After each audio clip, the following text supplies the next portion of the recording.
Hello,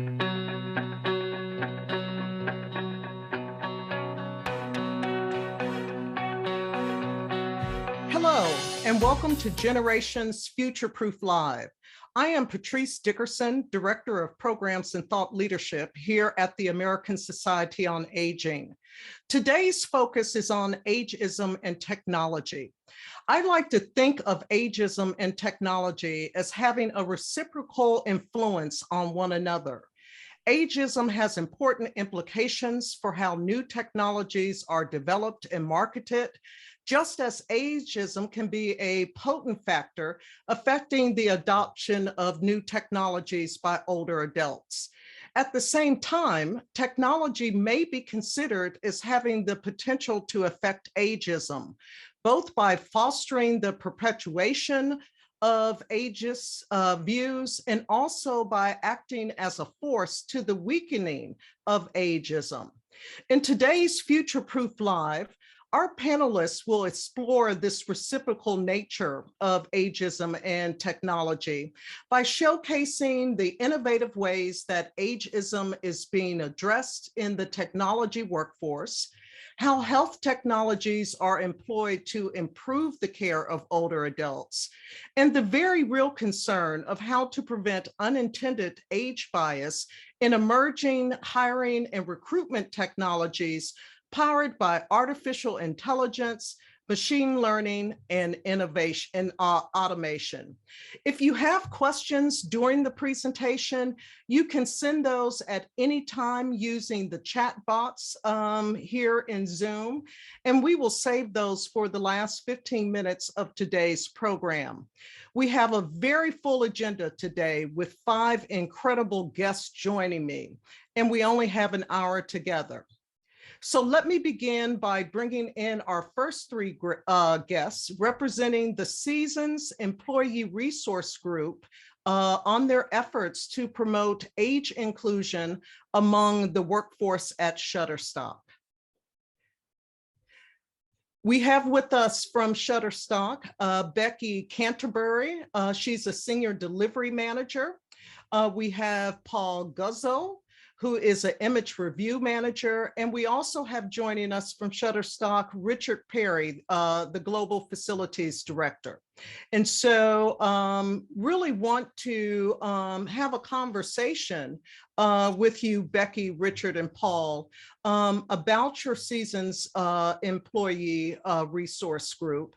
And so let me begin with Becky and Richard, and really about the hook. Often when I teach students about social problems, I begin by asking them how their personal experiences are actually shaped by and connect with larger social issues, or what C. Wright Mills coined the sociological imagination. And so I want to begin with the 2 of you in terms of what have your experience been as a older employee in the technology sector, and what are you seeing at Shutterstock? Well, thank you, Patrice. I guess I'll get started, Becky. So for me, my journey started. I found myself being unemployed for the first time at the age of 45, and I never ever gave age much thought as far as how it would impact me or my career.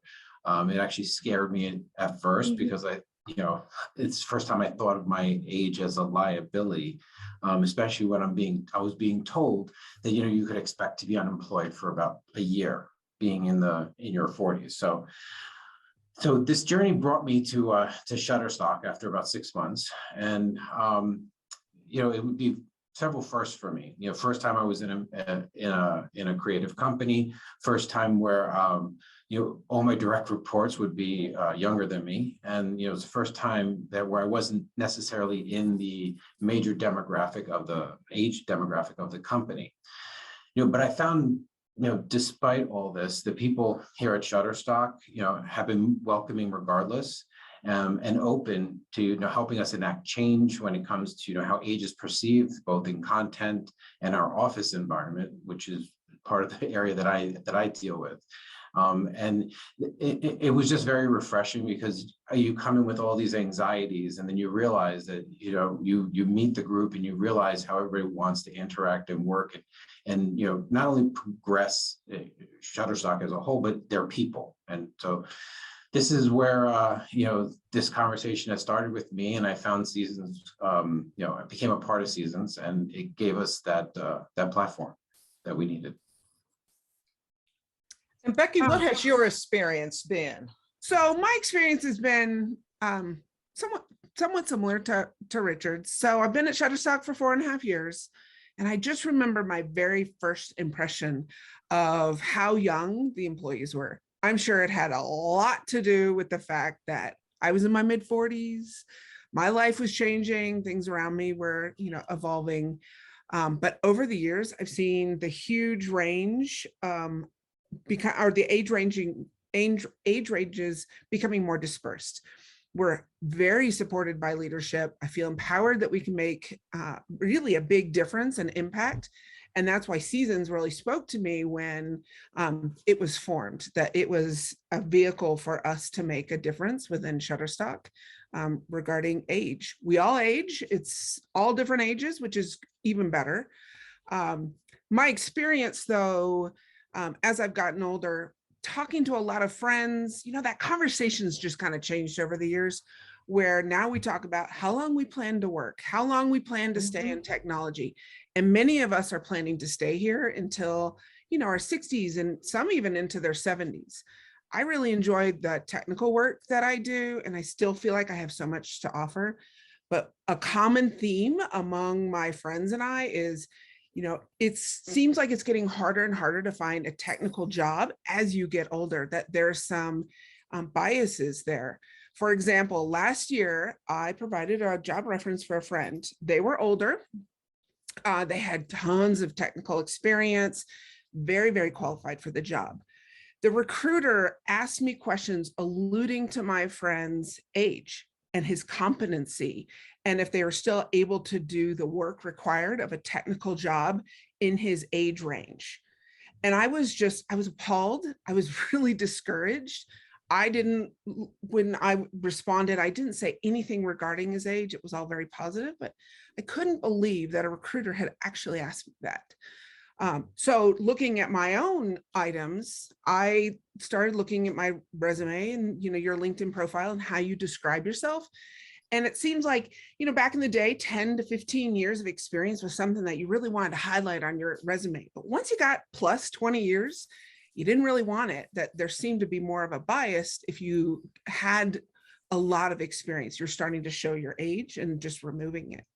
So I would love to see the day when this isn't a factor, that within the hiring or the job itself, and I'm hoping within Seasons, we can make a difference, in our area of influence, and it's an exciting new journey. Hopefully we can make that big change. Thank you, Becky. I think what I really take from both of your personal experiences is, the importance of age and age inclusion in the tech workforce.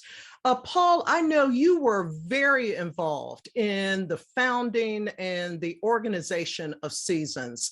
Can you give us a little bit of background information, why Seasons, and what it actually is as an employee resource group?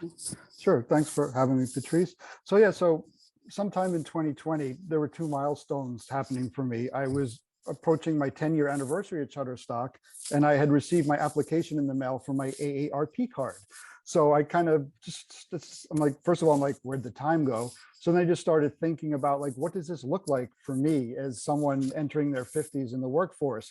Historically, I've always worked at creative companies. So now I find myself as an older employee working in a tech company. And historically, also in the past, my managers have always been older than me. And now my managers are becoming younger than I. So that just got me started thinking about, like, what's my career paths? What happens if I find myself having to look for a job in my 50s? So basically, how mature employees are viewed in the workforce suddenly became very important to me. When I started Shutterstock a little over 11 years ago, I was probably one of the oldest people there, and I was 40. It was always, as Becky mentioned, a very young company. So I had the idea for a generational ERG as a way to connect with our mature employees and try to get a better understanding of how we can create a company culture where older employees want to join and feel as if they're welcome to stay. So I looked into creating the ERG. I put out some feelers, and I think Becky and Rich were one of the first people that got back to me. And I found that there was a lot of like-minded employees at Shutterstock of all generations. Seasons is not just for people of a certain age range. We have people from all generations in our group. So we kind of formed Seasons. As for like what has Seasons done, Seasons is basically creating awareness, inclusiveness and collaboration at Shutterstock. We're a group of like-minded individuals, as I mentioned, and to paraphrase our mission statement, Seasons is an ERG committed to giving employees of all ages a voice while bridging the gaps between the different generations and building awareness of the value of our diverse experiences. We're seeking to build a culture of inclusion, collaboration, and equality for all employees of all generations. Wow. So in addition to awareness, it sounds like collaboration is also key to the Seasons ERG. How do you actually go about doing that? What type of activities, events, how are you fostering awareness, particularly with your younger colleagues? So I'll take this one. Regarding how we engage. So first of all, Seasons, we have a planning committee that we meet on a very regular basis and discuss certain items. I do have to say it's my favorite meeting of the week. We have a lot of fun in there as we're talking about topics that we're all very passionate about. We have a wide range of individuals in there who are providing us, feedback and providing ideas. So as part of that, we have events that are very engaging and informational. So we've had guest speakers come in and talk about well-being, health and fitness, financial topics, which of course impacts all of us regarding retirement, budgeting, savings. It's been an eye-opener for some of us. It's been a conversation of what that gap is, how far away is retirement or how close it is. We are working on a mental health segment coming up in the next few months where we're going to talk about stigma and have a guest speaker with that as well. And then we do a lot of just for fun items. So probably one of my favorite things is the pet gala. We're just getting people engaged. So the pet gala is literally a pet costume contest. Gets people going, gets them on our Slack channel, which is where we do a lot of our communications, so we can start sharing information, just bringing in individuals, as well as trivia events, which is informative. People type super fast, never realized how fast and good people are at trivia, but that's really engaging as well as coffee hours and other items. What we also do is on a quarterly basis, we track the breakdown of employees by age and see if there's been an improvement over time. So our data starts from 2019 and goes to today, again, quarterly. And over the years, we have seen a steady increase in that 41 to 64 age category. So what the three of us have been mentioning that, that the age is slowly becoming more dispersed, it's actually proven by the data, with the largest increase in that age category in 2021. So it's exciting to see that our experiences are reflected in that data.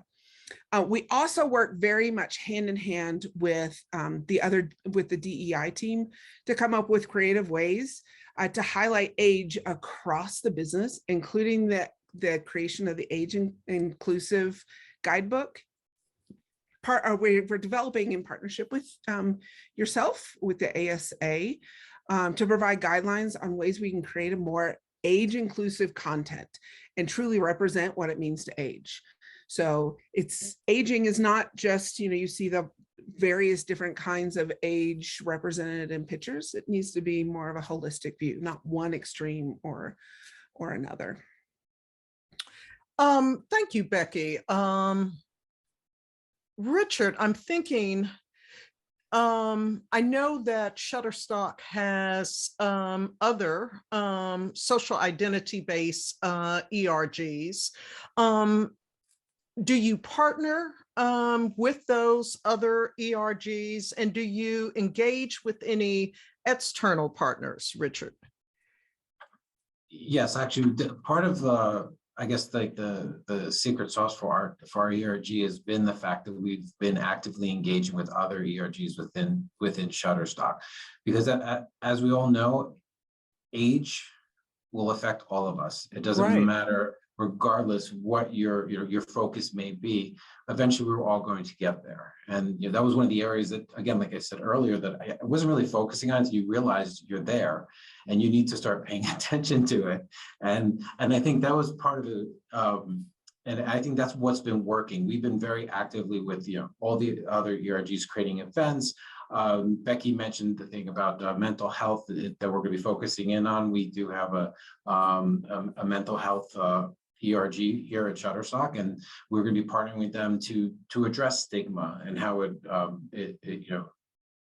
affects the more mature, but it just in general is just through different ethnicities, different age groups, and how that is perceived, the idea of mental health, and if someone is potentially having some issues or troubles in that area.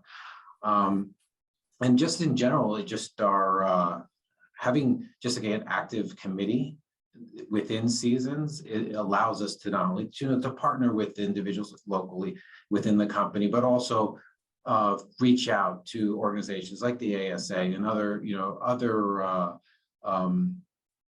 organizations that'll help us move this forward.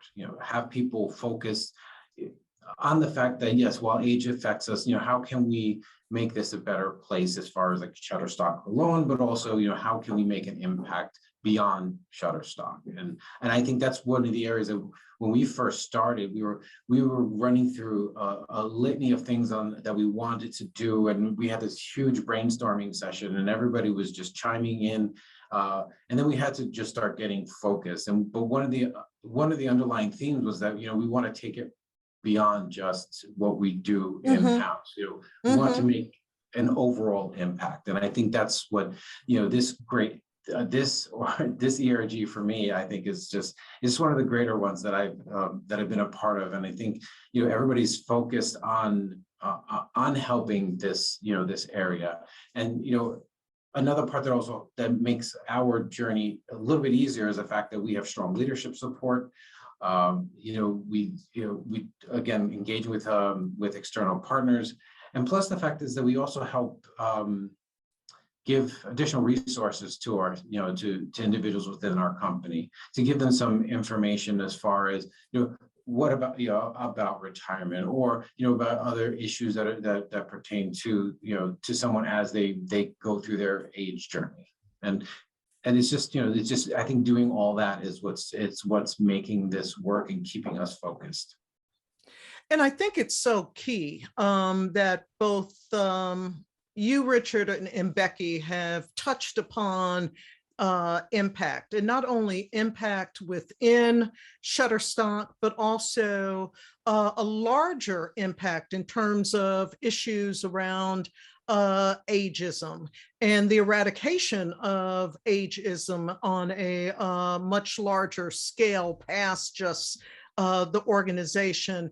Paul, I'd like to bring it back to you to kind of detail some of those internal and external impact metrics. I mean, Becky described the workforce demographic metric. What other metrics are you using to evaluate and monitor the success of seasons? Well, some of the metrics we use are like how many people attend some of the events we have, like such as an event like this, we'll present something virtually, and then we'll see the interaction, the engagement. We'll see, as Becky mentioned, we just use Slack internally to communicate, amongst everybody in Shutterstock. So we see how many people are engaging there. So that's kind of some of the other metrics that we've been using, just step one, just make sure that people know we're here and engaged with what we're doing. And also, just something that's not about metrics though, is that some other things that we are looking into is we're working with our DEI team to pursue certification with Age Friendly Institute, because we want to become certified as an age-friendly employer and get that recognition that Shutterstock is doing what's necessary to, be an age-friendly company. Well, I'd like to thank the three of you for joining me for this first segment in today's panel. I've seen several questions come in the chat during our conversation thus far. We'll come back to those in those last 15 minutes, but I really appreciate your sharing Shutterstock's experience combating ageism in the technology workforce. And at this time, I'd like to shift our gears a little bit by bringing in our next guest, Jisella Dolan, who is the Chief Advocacy Officer at Homestead. Hi, Patrice. Hey, how you doing today? I'm doing wonderful. Thank you so much Great. for having Homestead an honor here in this wonderful conversation about a topic that's very near and dear to our heart. We are very focused on empowered aging in our organization. So hats off to Shutterstock and what you're doing. We've done some similar things in our organization as well, because we've been connected to older adults for years and see the challenges in workforce and other parts of our life with ageism. And so we're just delighted to see the progression and so many people interested in this topic. And thank you, Patrice, for you and ASA's leadership in this important topic. We're grateful to be part of the conversation. Well, we're happy to have you. When we spoke a couple of weeks ago, you mentioned an interesting experience you had this past summer, Yes. that you attended a really unusual wedding. Yes. And, it is such a great story and it frames our conversation so well. I was wondering if you wouldn't mind sharing it again? For sure. I thought we'd play Here Comes the Bride, and we could do like pretend we're all at a wedding. It actually was the marriage of Honor Technology and Homestead Senior Care. We came together last August in an acquisition. It's kind of the first of its kind in terms of bringing together true high tech and high touch as we think about empowering aging in place. When we think about ageism and how we empower people's aging journeys, making sure that we all have choice, whether it's in workforce or where we live our later years and the type of care we have at end of life and how our families are supported, all of those go to empowered aging. So Homestead and Honor both have historically come at the home care support and the approach we take with helping people age in place in different directions. One from a very technology-oriented space, and the other from a highly personalized, localized experience. And so we came together and we have framed it up as a marriage because it really is a match of two very complementary organizations. And together we think we're much more powerful and able to scale and serve as many people around the world as we possibly can. And there's such demand right now with the aging demographics that you covered with the Shutterstock team. Just briefly about both organizations, and I think Patrice, you probably have some additional questions, but Homestead is a provider of home care services. We've been around almost 30 years. We are a franchise model, so we very much believe in local leadership. We have 1,200 locations around the world and growing. We're across all 50 states and Canada and Europe and the Pacific Rim. And what we do is have care professionals, care pros, we call them, who go out to homes wherever older adults define their home and provide services so that people can age in place and that they have choice and dignity and respect. We also found out early on, not only were we providing care and support to older adults, but their families as well. And I think so many of us, as the Shutterstock team said, we're all aging. We probably all have had experiences or will in family caregiving. So we discovered early on that we were providing support to family caregivers as well. So we've been at it for 30 years and found it to be really rewarding, growing business, really mission oriented in terms of helping older adults age and really create an industry. We also recognized, I think we'll get into this in a moment, some of our limitations in our ability to grow. And so we were very open to thinking about how might we build the next Homestead in the future. Honor Technology was going down a similar path, about an 8-year startup in Silicon Valley with really advanced tech and investment. looking at how can we bring the on-demand tech-based approach to the home care world, because we need to bring those things together in order to unlock scale. Pretty much every industry but healthcare and home care has been disrupted by technology. If you think about the way we live and the digitalization of the world, and it was time for the way we support adults to be digitalized as well. So Honor has built this incredible tech platform and centralized ops system that allows the efficiencies and scale of tech to be integrated within local home care.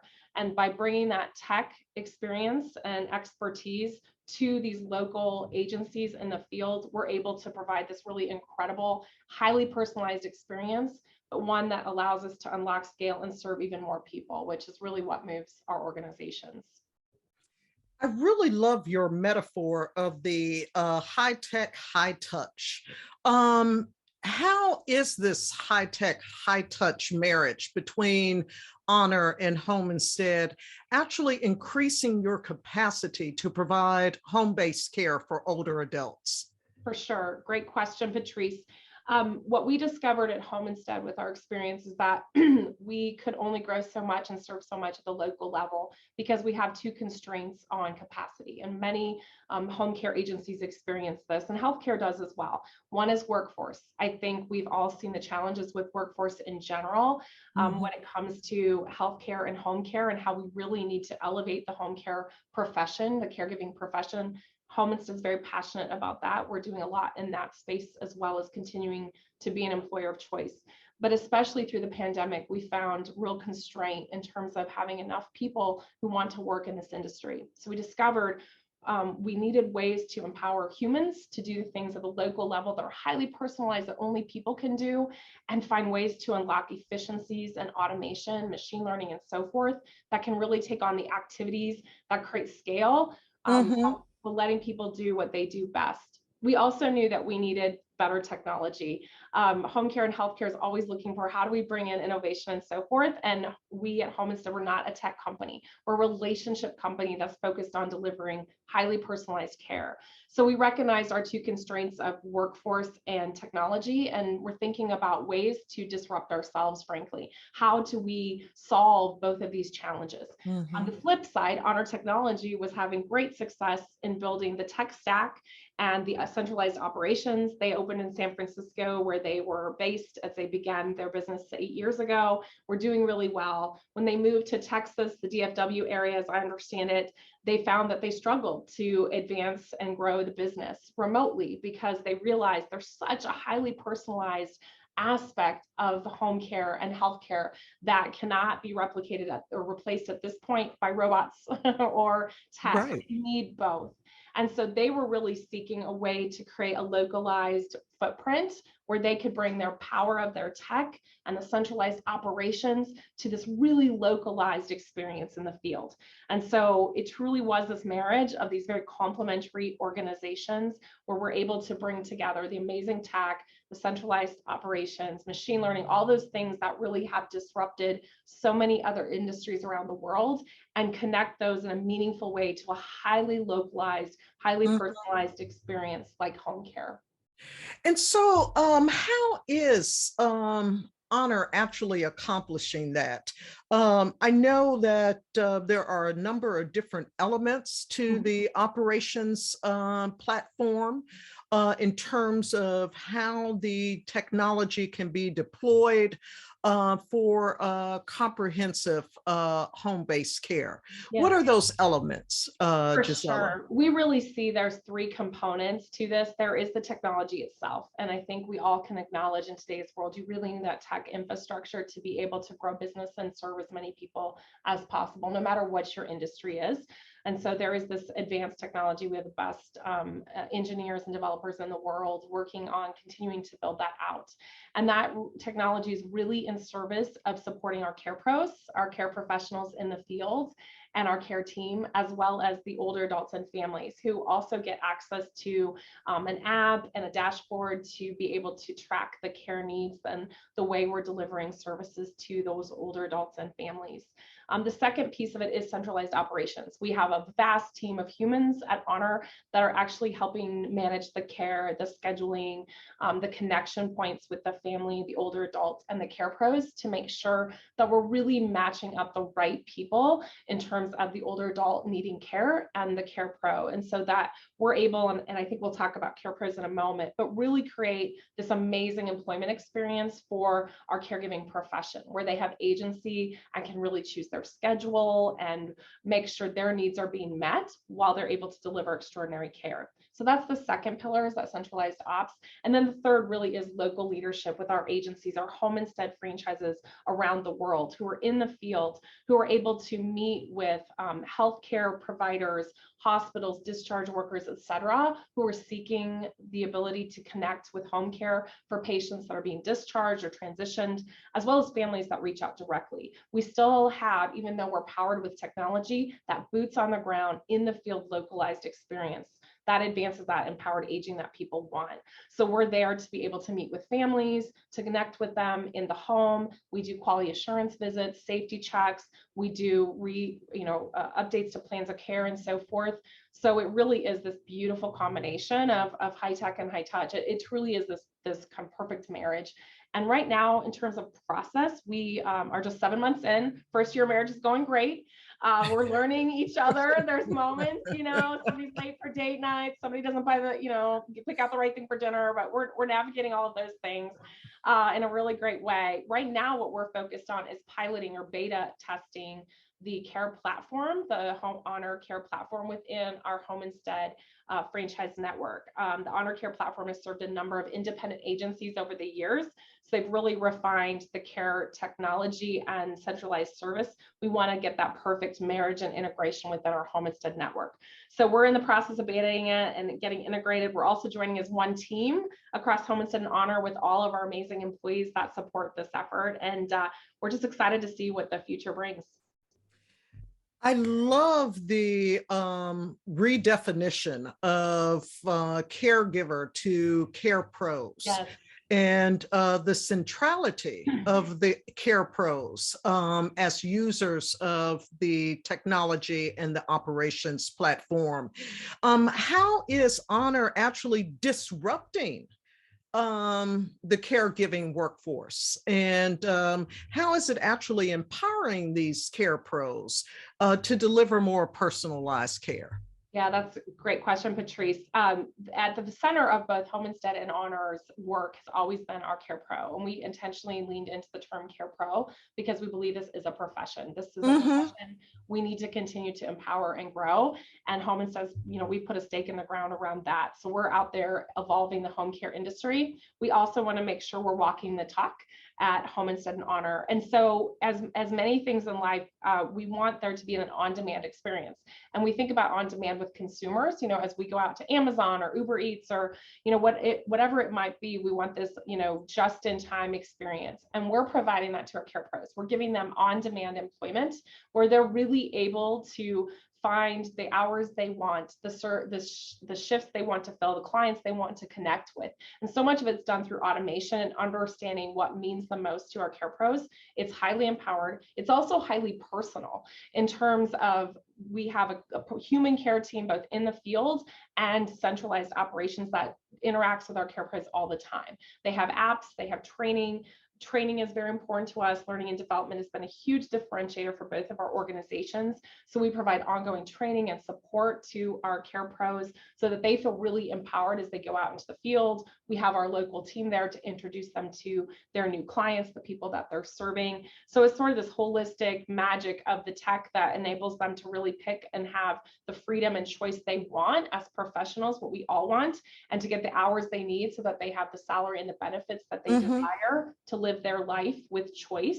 And by doing that, we are creating community and we're creating support for our care pros so that they feel like they're really empowered and they're very satisfied and happy with their employment experience. And what we've known from our surveys and studies and research we've done for 30 years is that when you have happy employees, happy care pros, you're going to have happy clients, you're going to have happy customers, happy people that are served by your business or your industry. And so we know that by focusing, of course, on the care we deliver, but on the way we're empowering employees, we're going to provide the best care, highest quality care possible. And technology just empowers that and helps us do it even better. Mm-hmm. And I love the fact that, while you're relying on the technology and the operations platform, people remain central. Yes. And at the center, both the care pro and the client. Yes.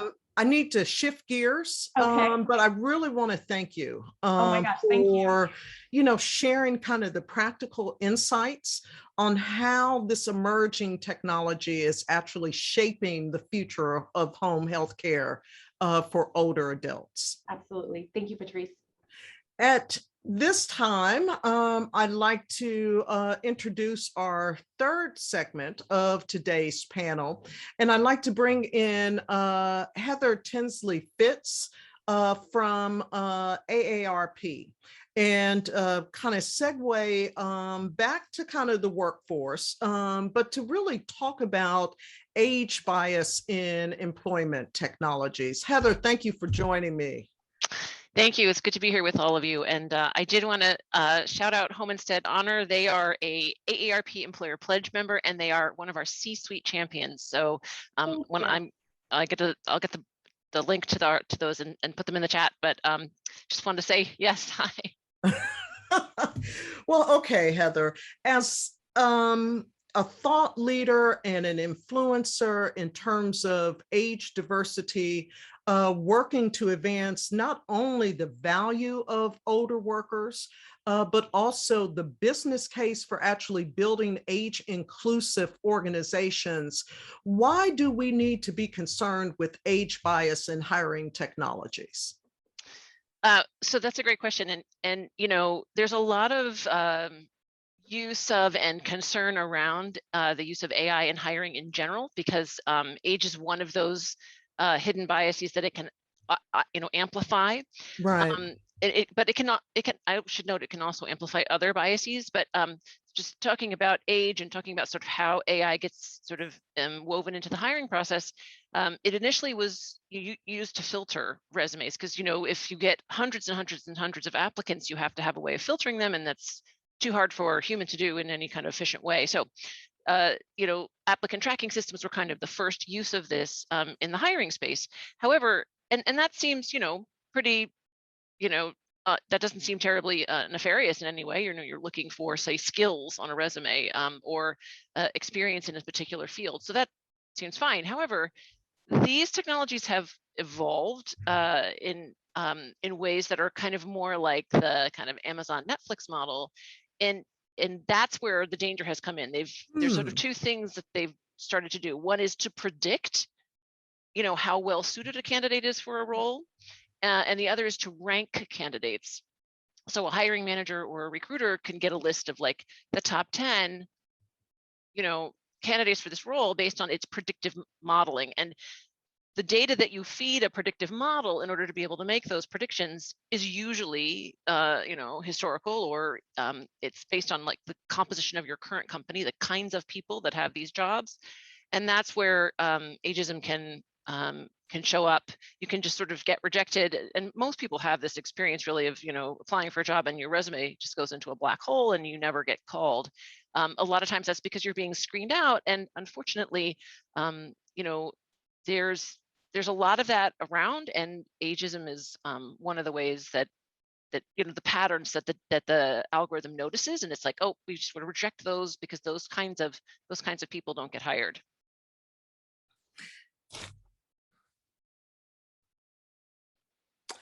What can we do to avoid against the ageist algorithms in the hiring process?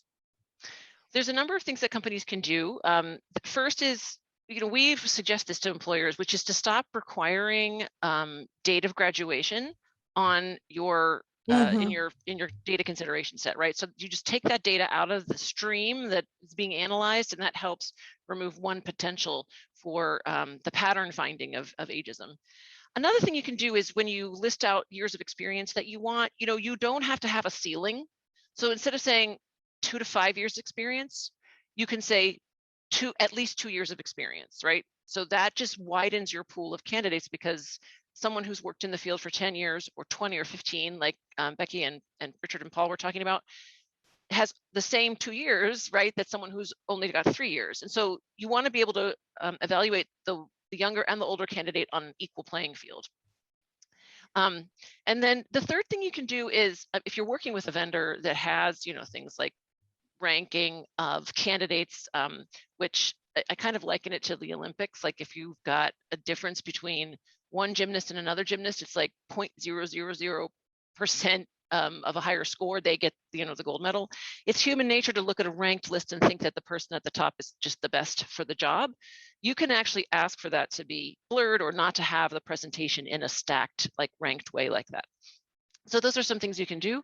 And we have a lot of resources for employers to sort of have an age-inclusive recruiting function. If you go to aarp.org/employers, you can find a lot of those things there.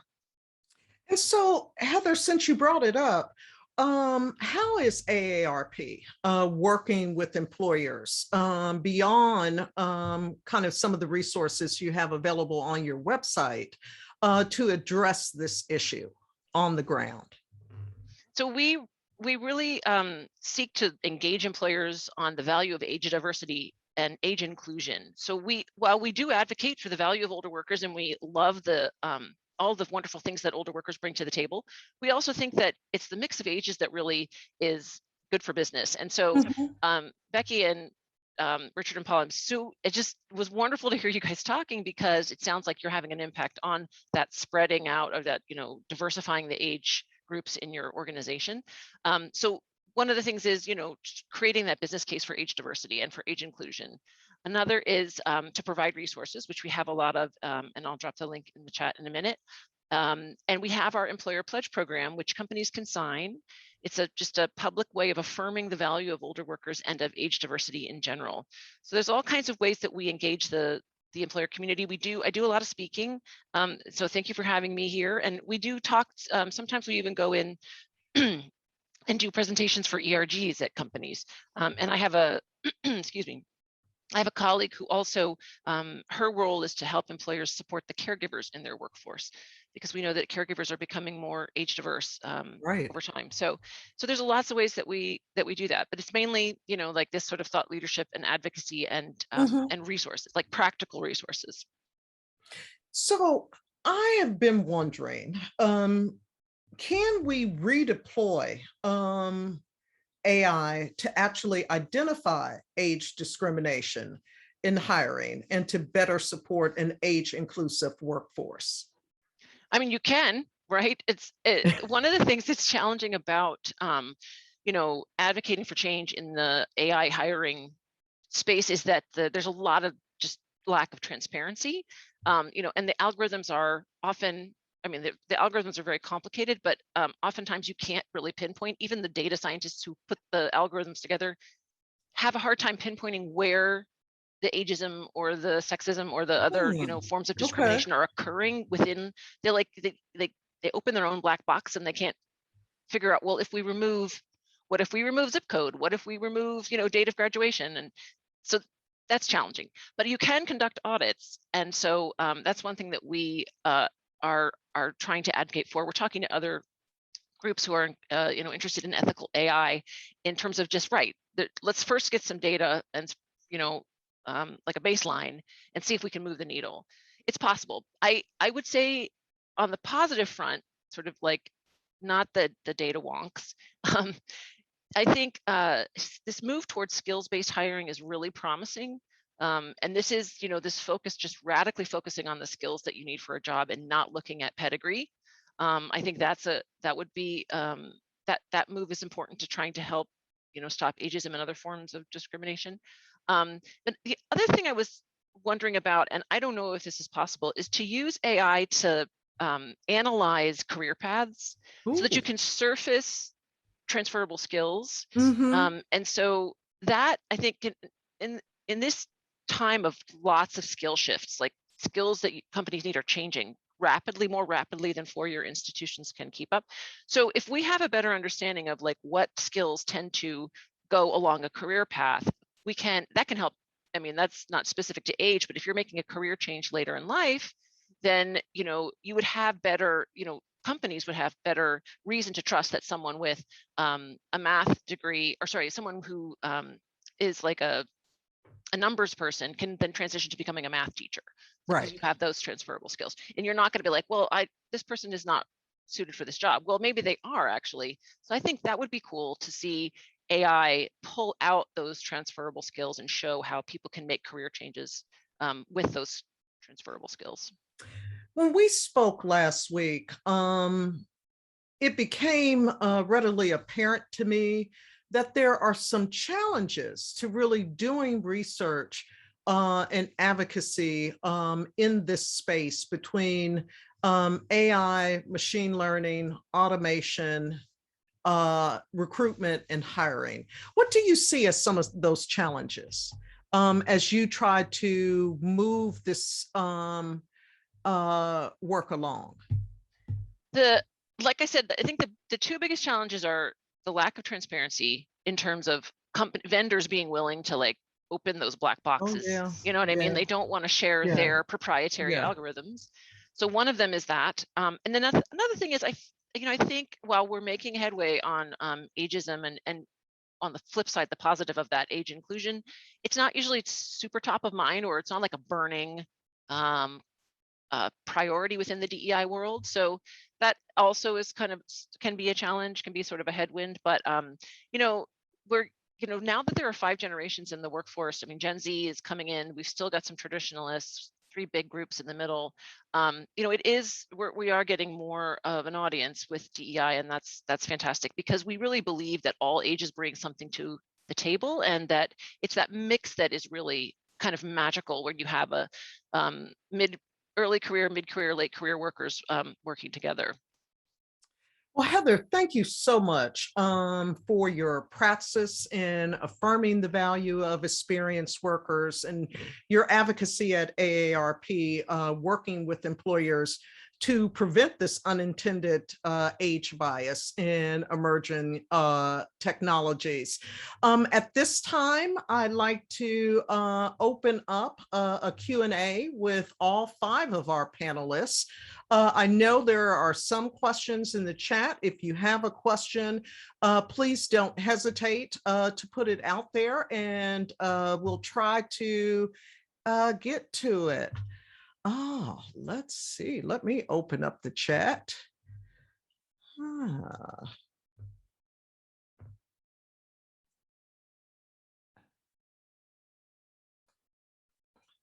Got several people, international folks. We love to see that.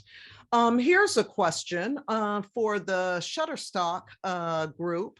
I started an older employees resource group at a past employer, open to all, and we were developing some cross-generational ideals. But the employer didn't value the ERG enough to allow for any planning time. It all had to be done on top of our overworked schedule. Does Shutterstock give you work time for your planning and meetings? I think I can take this one or part of it.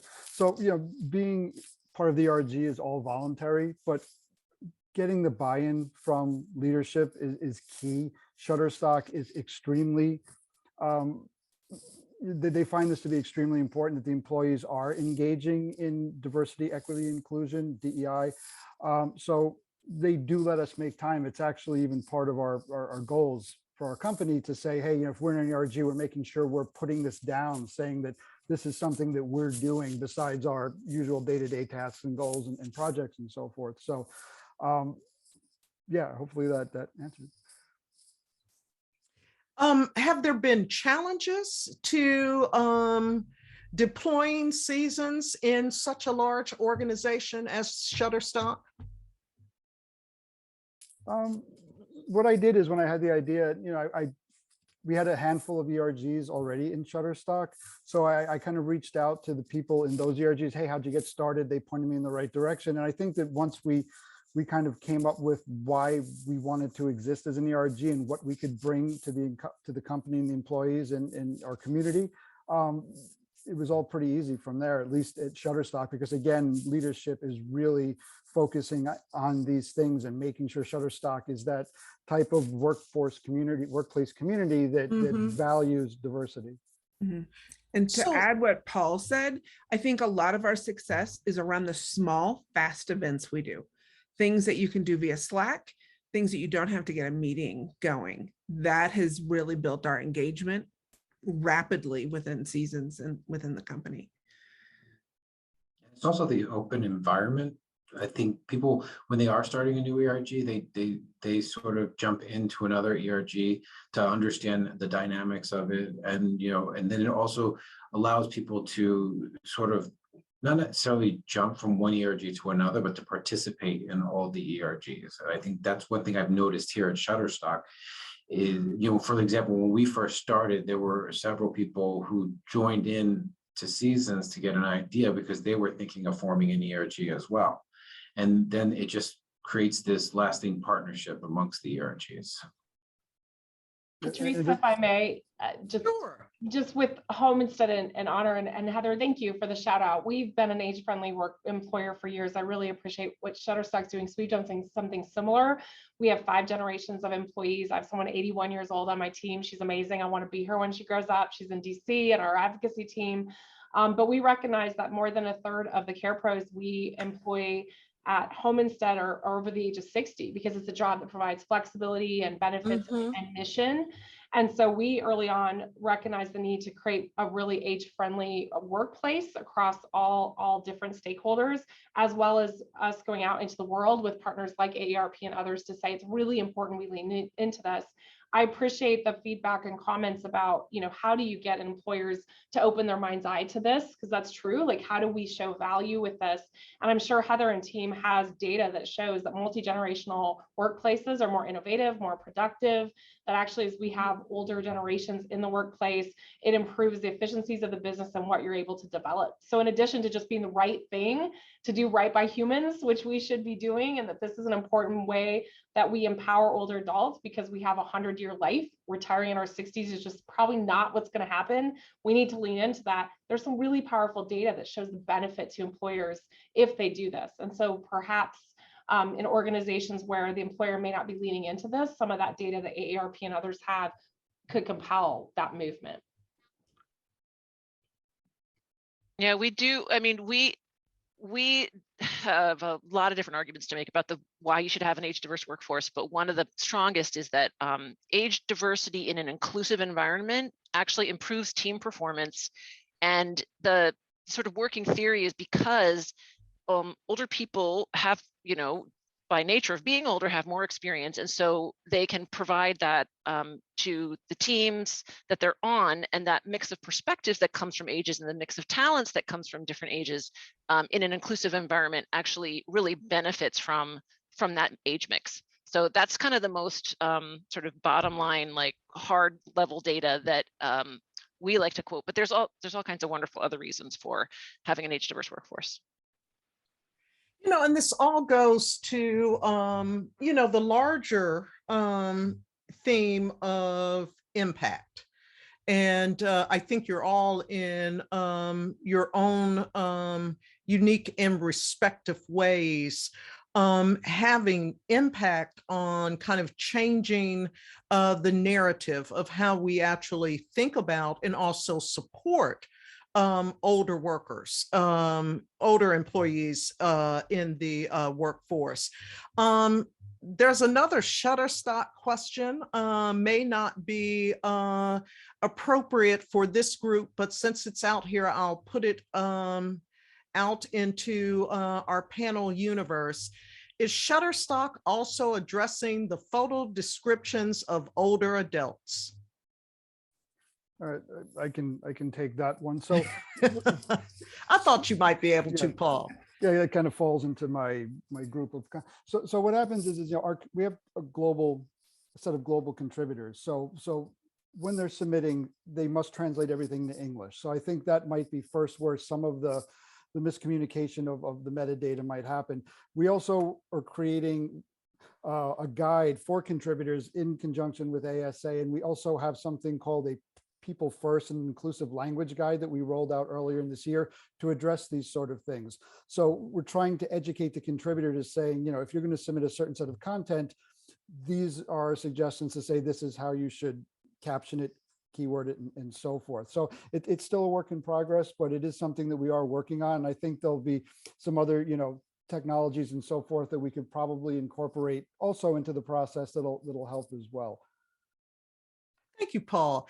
Heather, I think this is a question for you that came in near the end of your presentation. Someone has a question regarding if there's any data that crosses with age and disability in regards to the workforce. I saw that come through and I wasn't sure what, if you mean that could maybe, like, for example, are you asking are older workers more inclined to be disabled? Or I'm not sure what the connection between the two things. I wondered if the question was really focused on, is there any connection between age and disability in terms of the data? So in terms of discrimination, I don't have any data on this, but I would be I think it'd be a very safe assumption to say that those two types of discrimination compound each other. We know from our own research that ageism as experienced in the workforce is compounded if you split the data from, say, women or older women, older LGBTQ, older people of color. They have experienced higher rates of ageism than older white men. But there's, you know, it's across the board, but if you layer in different intersectionalities of diversity, the discrimination goes up. So I think it's a pretty safe bet to say that those two forms of discrimination, ableism and ageism, probably do compound each other. But I don't think there's any correlation between, say, the incidence of age and disability. I think those are two. I don't think that those are related that I know of in terms of we don't have any data on that. Okay. Yeah, the person who asked that question put some clarification into the chat just now. You know, basically asking, do you include data on folks with disabilities as well? We have not in our, so we survey probably every 3 to 5 years, we survey the workforce to see what their experiences of ageism are, and we don't ask that question. That's something that I could take back to our research team, but traditionally we haven't. We've cut the data in those ways I mentioned, but not in terms of disability. Right. There's another question out in the chat concerning small nonprofit social service agencies that are serving older adults, but they're really struggling to not only retain, but also to find staff right now. Do you have any suggestions for how struggling underfunded nonprofits which lack the tech resources can engage in the efforts that you have mentioned? I'd be happy to jump in on this, Patrice. So one of the programs that we rolled out at Home Instead probably 2 or 3 years ago was called Unretire Yourself. And it was a program that was focused on bringing older workers out of retirement back into the workforce because we see that there's so much wisdom and gifts that our older workforce can provide. And sometimes people have prematurely retired or looking to kind of reinvent themselves after being retired for a year. So it's a program we've advanced. We certainly think there's opportunity. And as I said, we have that in home care and healthcare where we have many older adults and people 60 and older who are contributing. As we went through the process of understanding what older workers want, I think that's something that smaller organizations who are trying to recruit could think about in terms of what is it that older adults desire. We created a program at our global headquarters here at Home Instead called Pathways. I think it's similar probably to the Seasons program, where it was focused on multi-generational workforce, but it was really looking at what are the needs of our older workers, what is it that they desire? And so I think it's really important you ask your older employees what they're seeking. And from that, we were able to understand that our older workforce wants more flexibility. They may want to work more part-time or have more of that kind of gig experience where they can work around their time off, their time with their grandchildren, extended family, travel, healthcare needs, things like that. They also, desire benefits like healthcare and things. So we would encourage you to think on what are the benefits you provide right now, and do those meet a multi-generational workforce, and perhaps survey your employees to see what they seek. But we think there's huge opportunity to bring more older adults back into workforce. We just want to make sure that we're creating jobs that they really desire and that they want to be part of. So Jisella, has Home Instead and Honor developed any API, HL7, FHIR based exchanges with providers or insurers? I'm not close to that, so I can't Okay. speak to that. I'm sorry, was that one of the questions on the, let's see. Yeah. Okay. Or if you were aware of any standards. Okay, yeah. First, I think I understand the question. So basically, yeah, we are been traditionally non-medical and maybe aren't plugging in or having similar codes and things like that when in terms of our services. We think there's a huge opportunity within the healthcare space and the payer space to bring people together to make sure that we're sharing data that's important in order to make sure we're providing standards of care that are consistent, as well as sharing data in a way that allows us all to create the best personalized care experience. I think that's what's being asked. I want to make sure I'm understanding that question. But yeah, for sure, we think there's healthcare is moving to the home. I think we all saw that through the pandemic. And so whatever we can do to empower the delivery of healthcare in the confines of home in a better way. And a big part of that is how we integrate systems and how we share data across all different providers, payers, and so forth. And we believe at Honor and Home Instead, we could be at the heart of that and really serve as a care navigator to connect and link all of these different stakeholders together to create that empowered aging experience, not only for the older adult, but for their families as they provide care. I hope that helped answer the question. I'm not close to the tech. Right. Well, our hour has gone by very quickly. It's always a joy when you're having a conversation that just flows organically. Before we end, I want to just ask if you each have one tip for the audience that they can take away, that they can use in the next week. I would say, so my tip would be to consciously form friendships with people who are different ages than you are. Work is a really great place to do that because you're going to be hopefully working on something with people of multiple ages.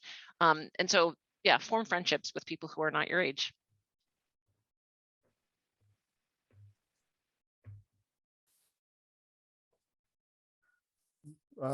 Tip, I guess if you work for a company that has a generational ERG, think about joining it. If it doesn't, but it has other ERGs, think about starting one. If your company doesn't have ERGs, look into maybe getting that program started. I just think that aging is the most universal human experience, right? We're all going through it, and family caregiving, supporting those around us as they age is also part of that. It's a time when we're so divided and it's felt very distant as a humanity.